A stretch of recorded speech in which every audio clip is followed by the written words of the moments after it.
Morning, good afternoon, whatever it is, wherever you are. Just going to quickly run through the World History Agenda for Wednesday, October 15th.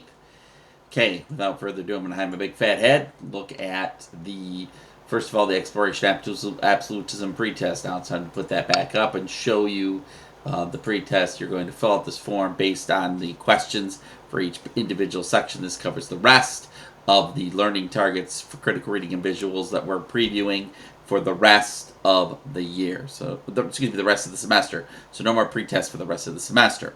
Now, therefore, when you're looking at this, no more pretest for the rest of the semester, you've got some sections that you're writing down the number correct, not the percentage. Make your best effort. Don't have to agonize over every question, but please don't just click through answers either. It shouldn't take you the entire time, but you're doing it by yourself. Second, Luther's Table Talk, and his letter to the Archbishop of Mainz. Remember his place in life, and you're filling out the corroboration chart, and the tone being submissive for the bishop versus aggressive when he's talking to his peeps and around the table. His place in life, 1517, he's still a monk in the church, subservient to the bishop and to the Pope, and then the Archbishop, and then by 1535 he's excommunicated. So his criticisms of the Pope have expanded, and that the Pope is giving more power to the Church than to the Bible, and it should not be tolerated. And then his disagreements expand from indulgences to just the church having too much corrupt power. So what changes in his life? Well, we just went through what changes in his life is one account more reliable than the other. We'll keep in mind that he's writing directly to the Archbishop of 1517, 1535. He's writing something. Something's being written down based on a discussion that was had in 1535, but it doesn't really get published until the 1560s. And then what evidence from the documents explains why does this account of the church break between 1517 and 1535. You're also going to put them all over in this, in this Padlet. Copy and paste each of your responses from the corroboration chart into the Padlet, and move from there. That is the second thing you can do. You're doing.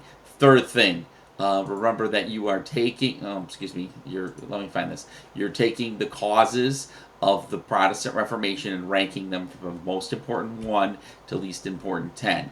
Remember your spark. The spark is the idea that the spark. Remember, if you go back to World War One and the Archduke Franz Ferdinand, it's the spark that starts WW1.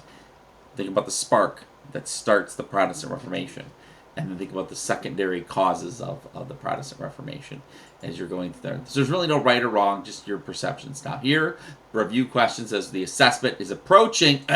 The assessment is approaching on Tuesday of next week, which is the review is attached here. More to come on that when I get back on Thursday, and obviously we'll have a review.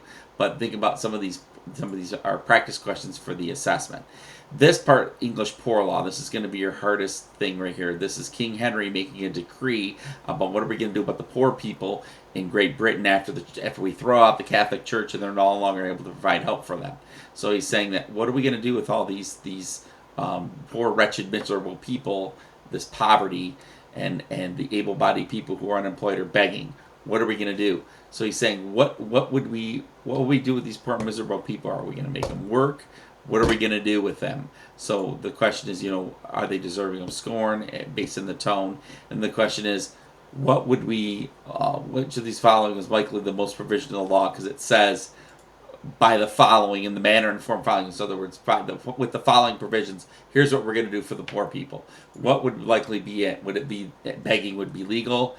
Apprenticeships are like internships. So they're like, if you think of apprenticeships, they're like, you being provided like a job and you're under the supervision of someone who knows it better in training for a job. Apprenticeship is basically job training.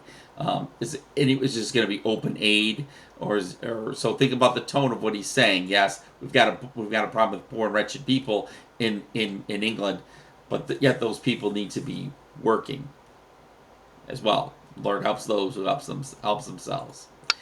All right, so that should cover the 3 things that you're looking at for this particular hour. Remember too that A10, the notebook, is done. So if you need to catch up with that via getting notes from somebody else, or through Pear Decks or through the notes that are provided there, you'll need to do that. We've gone through the notes in class, either through Jigsaw, through the play.